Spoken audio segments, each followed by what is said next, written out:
जब अपनी ही बनाई हुई आवाज को सबसे कठिन समय में चुप करा दिया जाए तो यह सिर्फ एक राजनीतिक निर्णय नहीं रहता, ये उस पूरी व्यवस्था की मानसिकता को उजागर करता है।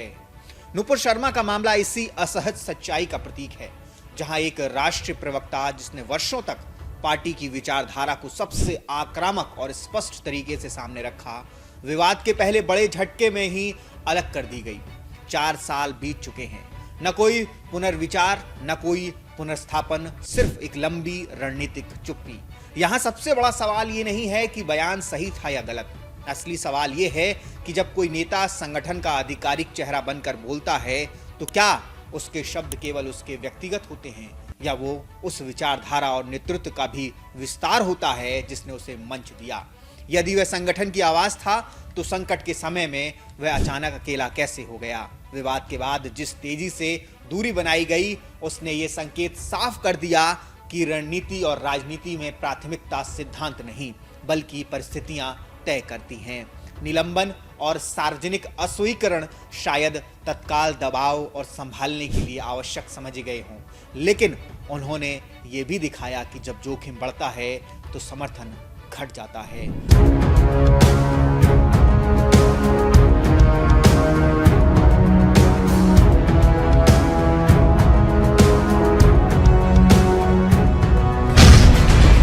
नमस्कार, मैं अरुणेंद्र कुमार और आप देख रहे हैं द लोकसभा की खास पेशकश सियासी किस्सा।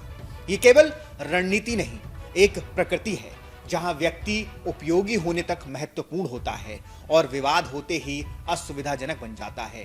समर्थकों के बीच ये भावना लगातार बनी रहती है कि नुपुर शर्मा को एक बलि का बकरा बना दिया गया, एक ऐसा चेहरा जिसने पार्टी की लाइन को मजबूती में रखा, लेकिन जब उसी लाइन पर विवाद हुआ तो जिम्मेदारी से बचने के लिए उसे अलग कर दिया गया। दूसरी ओर आलोचकों का तर्क है कि सार्वजनिक पद पर रहते हुए शब्दों की जिम्मेदारी भी उतनी ही बड़ी होती है, लेकिन इस पूरे प्रकरण में जो बात सबसे अधिक उभर कर सामने आई वो है राजनीतिक साथ की अस्थिरता।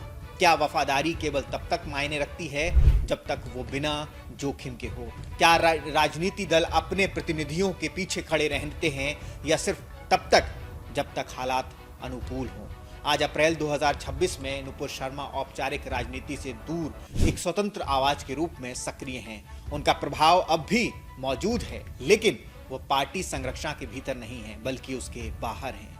ये बदलाव केवल व्यक्तिगत नहीं है बल्कि उस राजनीतिक यथार्थ का प्रतीक है जहां उभार जितना तेज होता है, दूरी उतनी ही तेजी से बनाई जा सकती है। अंततः ये मामला एक व्यक्तित्व के एक व्यक्ति से कहीं बड़ा है। ये उस राजनीतिक का आईना है जहां संकट आने पर सिद्धांत और समर्थन दोनों की असली परीक्षा होती है, और शायद यही सबसे बड़ा सवाल छोड़ जाता है। क्या राजनीति में साथ एक मूल्य है या सिर्फ एक सुविधा? नुपुर शर्मा भारतीय राजनीति और मीडिया विमर्श का एक प्रमुख चेहरा रही हैं, जिन्होंने भाजपा की राष्ट्रीय प्रवक्ता के रूप में व्यापक पहचान बनाई। उनकी राष्ट्रवादी शैली और तीखे तर्कों ने उन्हें सार्वजनिक बहसों में विशिष्ट स्थान दिलाया, लेकिन वर्ष 2022 का एक विवाद उनके राजनीतिक जीवन का निर्णायक मोड़ साबित हुआ। नुपुर शर्मा की यात्रा शिक्षा और नेतृत्व में मजबूत आधार पर निर्मित है। दिल्ली विश्वविद्यालय से विधि शिक्षा और लंदन स्कूल ऑफ इकोनॉमिक्स से अंतर्राष्ट्रीय व्यापार कानून में उच्च अध्ययन, छात्र राजनीति में सक्रिय भागीदारी और 2008 में DUSU यानी कि दिल्ली यूनिवर्सिटी स्टूडेंट यूनियन अध्यक्ष पद के लिए पर जो विजय उन्होंने हासिल की, भाजपा में सक्रिय भूमिका और टीवी बहसों के माध्यम से तेज पहचान, इन सभी ने उन्हें 2020 में भाजपा की राष्ट्रीय प्रवक्ता बनाने तक को पहुंचा दिया। मई 2022 में एक टीवी बहस के दौरान दिए गए वक्तव्य ने व्यापक प्रक्रिया को जन्म दिया। उनके बयान को कई लोगों ने आपत्तिजनक माना, जिससे देश विदेश में तीव्र प्रक्रिया हुई। विरोध प्रदर्शन और कूटनीतिक स्तर पर भी असंतोष सामने आया। परिणाम स्वरूप भाजपा ने जून 2022 में उन्हें निलंबित कर दिया। उन्होंने बाद में माफी जारी करते हुए अपने बयान को संदर्भित बताया। इस घटनाक्रम के बाद विभिन्न राज्यों में उनके खिलाफ मामले दर्ज हुए। सर्वोच्च न्यायालय ने मामले को दिल्ली में समय किया। सुरक्षा कारणों से उनकी सार्वजनिक उपस्थिति सीमित हो गई। वर्ष 2026 तक उनका निलंबन जारी है और सक्रिय राजनीति में उनकी वापसी अनिश्चित बनी हुई है। राजनीतिक दूरी से बावजूद वे सार्वजनिक विमर्श में सक्रिय हैं। ओप इंडिया की एडिटर इन चीफ के रूप में कार्यरत हैं। सोशल मीडिया पर विचारों की अभिव्यक्ति सीमित लेकिन प्रभावशाली सार्वजनिक उपस्थिति है। ये प्रकरण कई महत्वपूर्ण प्रश्न उठाता है। राजनीतिक बयानबाजी का वैश्विक प्रभाव, मीडिया और डिजिटल प्लेटफॉर्म की भूमिका। नुपुर शर्मा की यात्रा आधुनिक भारतीय राजनीति की जटिलताओं को दर्शाती है, जहां संवाद, प्रभाव और जिम्मेदारी एक दूसरे से गहराई से जुड़े हुए हैं।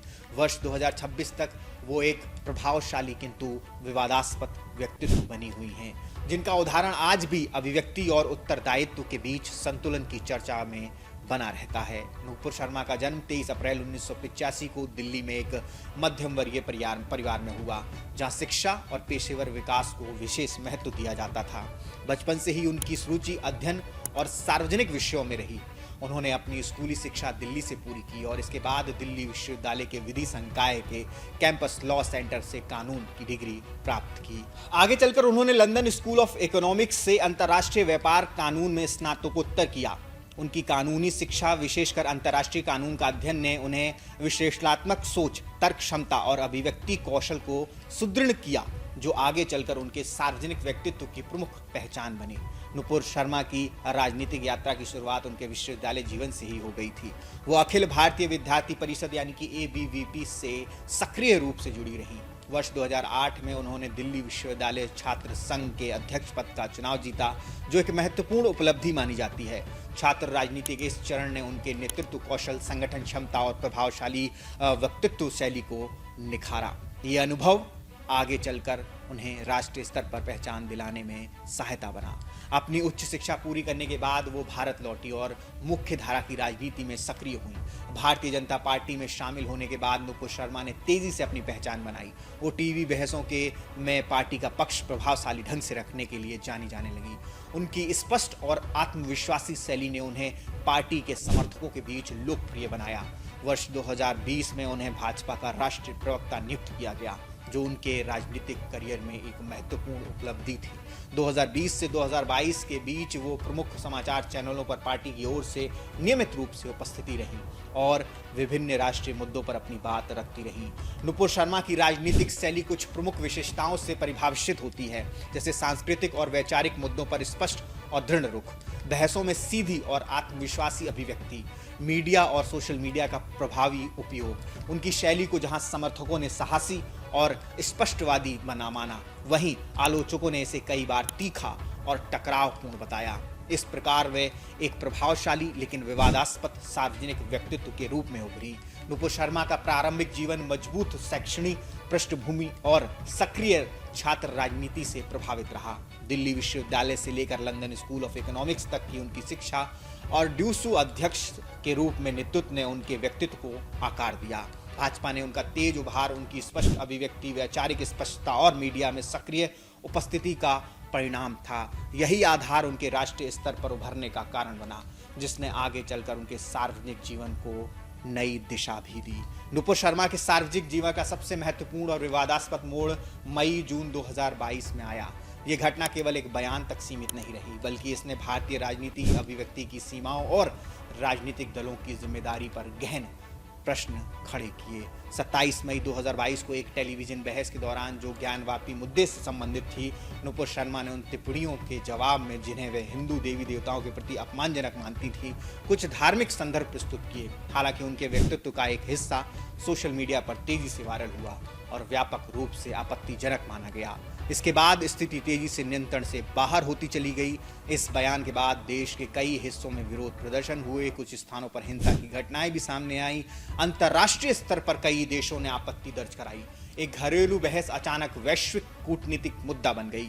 इस पूरे घटनाक्रम में सबसे अधिक ध्यान भाजपा की प्रतिक्रिया पर गया।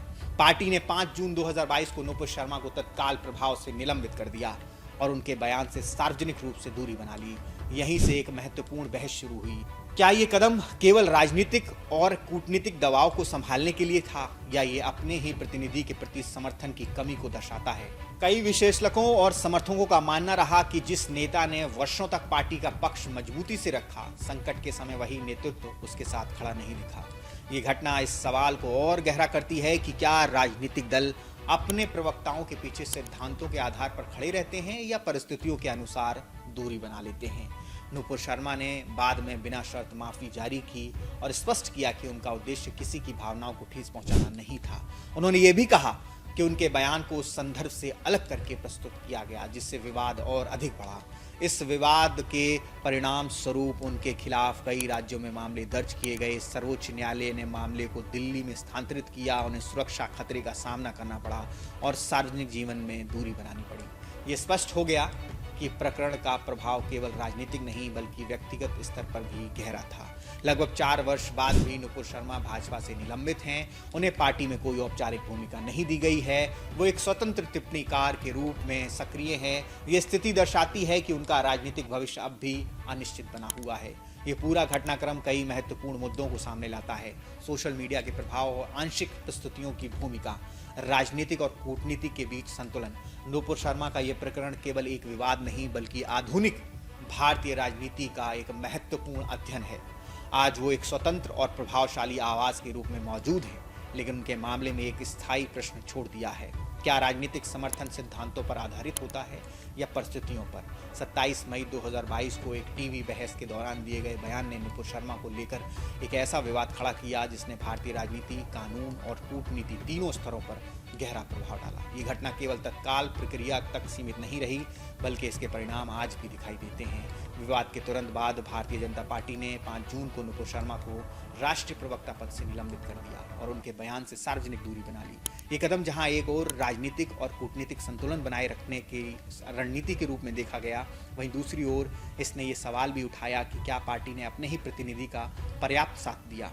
लगभग 4 वर्ष बाद भी उनका निलंबन जारी है। उन्हें कोई संगठनात्मक या चुनावी भूमिका नहीं दी गई। पार्टी नेतृत्व ने उनसे दूरी बनाए रखी है। इससे स्पष्ट है कि उनका सक्रिय राजनीतिक भविष्य फिलहाल अनिश्चित बना हुआ है। निलंबन के बाद उन्होंने मीडिया और वैचारिक लेखन की दिशा में रुख किया और अब वे स्वतंत्र रूप से सार्वजनिक मुद्दों पर अपनी बात रखती हैं। विवाद के बाद देश के विभिन्न राज्यों में उनके खिलाफ कई मामले दर्ज किए गए, जिनमें धार्मिक भावनाओं और सार्वजनिक व्यवस्था से संबंधित धाराएं शामिल थी।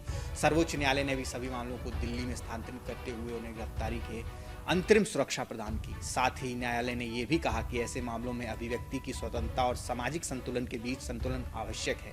मामले अदालतों में लंबित हैं, कोई अंतिम निर्णय नहीं आया, उन्हें न्यायालय से सुरक्षा प्राप्त है। ये विवाद केवल एक व्यक्ति तक सीमित नहीं रहा बल्कि इसने कई महत्वपूर्ण मुद्दों को उजागर किया। अभिव्यक्ति की स्वतंत्रता बनाम धार्मिक संवेदनशीलता, घरेलू राजनीति का अंतर्राष्ट्रीय प्रभाव, कई देशों की प्रक्रिया और कूटनीतिक स्तर पर उत्पन्न स्थिति ने यह स्पष्ट कर दिया कि आज के दौर में सार्वजनिक बयान वैश्विक प्रभाव भी उत्पन्न कर सकते हैं।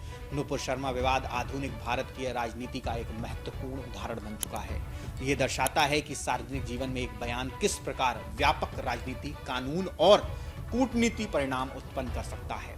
अच्छा, अप्रैल 2026 तक नुपुर शर्मा भारतीय सार्वजनिक विमर्श में एक प्रभावशाली लेकिन ध्रुवीकृत व्यक्तित्व बनी हुई हैं। वो अब औपचारिक राजनीति से दूर रहते हुए मुख्यतः एक स्वतंत्र टिप्पणीकार और मीडिया पेशेवर के रूप में सक्रिय हैं। जून 2022 से निलंबित नुपुर शर्मा भी भाजपा में वापसी अब तक नहीं हुई।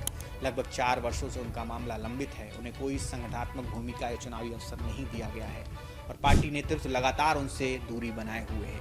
ये स्थिति इस ओर संकेत करती है कि भाजपा इस मुद्दे को अब भी संवेदनशील मानते हुए राजनीतिक जोखिम नहीं लेना चाहती। साथ ही इस निर्णय को लेकर एक महत्वपूर्ण आलोचना भी सामने आती है।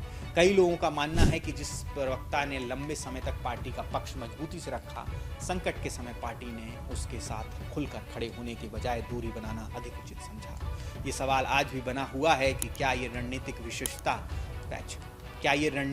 विवशता थी या अपने ही प्रतिनिधि के प्रति समर्थन की कमी। नुपुर शर्मा किसी राजनीतिक दल में वर्तमान में सक्रिय भूमिका नहीं है। अन्य दलों से जुड़ने की अटकलें समय समय पर उठी, लेकिन कोई ठोस परिणाम सामने नहीं आया। इस प्रकार वो अब औपचारिक राजनीति से बाहर एक स्वतंत्र आवाज के रूप में कार्य कर रही हैं। नुपुर शर्मा वर्तमान में ऑप इंडिया नामक एक जो है निजी वेब चैनल की एडिटर इन चीफ के रूप में कार्यरत हैं। वो वैचारिक, सांस्कृतिक और सार्वजनिक विषयों पर लेखन करती हैं। विभिन्न मुद्दों पर अपनी स्पष्ट और सुसंगत राय रखती हैं। हाल के वर्षों में उन्होंने धीरे धीरे सार्वजनिक कार्यक्रमों में भाग लेना शुरू किया है। धार्मिक आयोजनों और सम्मेलनों में उपस्थिति उनकी देखी जाती है। 2025 के महाकुंभ में भागीदारी, कुछ सामाजिक और वैचारिक मंचों पर संबोधन, हालांकि उनकी उपस्थिति अब भी नियंत्रित और सीमित है। वो सोशल मीडिया पर सक्रिय हैं, समसामयिकी मुद्दों पर नियमित रूप से प्रक्रिया देती रहती हैं। उनकी शैली अब भी स्पष्ट और वैचारिक रूप से दृढ़ बनी हुई है। 2022 के बाद समय उनके लिए चुनौतीपूर्ण रहा।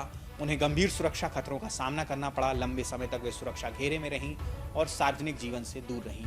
उन्होंने सार्वजनिक रूप से ये भी स्वीकार किया कि यह अवधि उनके जीवन की सबसे कठिन परिस्थितियों में से एक थी। नुपुर शर्मा की वर्तमान स्थिति जो है एक स्पष्ट परिवर्तन को दर्शाती है। वो भाजपा की एक प्रमुख प्रवक्ता से हटकर एक स्वतंत्र विचारधारा की आवाज बन चुकी है। राजनीतिक रूप से वह फिलहाल हाशिए पर हैं, लेकिन वैचारिक और डिजिटल मंचों पर उनका प्रभाव अभी भी बना हुआ है। उनका मामला आज भी भाजपा के लिए एक संवेदनशील विषय बना हुआ है और पार्टी उन्हें औपचारिक रूप से पुनः शामिल करने से बचती दिखती है। अप्रैल 2026 तक नुपुर शर्मा एक ऐसे व्यक्तित्व के रूप में उभरी हैं जो राजनीतिक रूप से अलग थलग हैं, लेकिन वैचारिक रूप से सक्रिय और प्रभावशाली बनी हुई हैं। अंततः नुपुर शर्मा का प्रकरण सिर्फ एक राजनीतिक विवाद नहीं, यह उस व्यवस्था का आईना है जहां वफादारी की कीमत अक्सर संकट के समय ही तय होती है। मंच देने वाले हाथ मुश्किल घड़ी में पीछे हट जाएं तो सवाल केवल निर्णयों का नहीं बल्कि चरित्र का भी बन जाता है। 4 साल की चुप्पी इस बात का प्रमाण है कि राजनीति में साथ हमेशा सिद्धांतों से नहीं बल्कि परिस्थितियों से तय होता है, और शायद यही इस पूरे प्रकरण की सबसे कड़वी सच्चाई है। राजनीति में सबसे बड़ा जोखिम विरोध नहीं बल्कि अपने ही लोगों का साथ छोड़ देना होता है।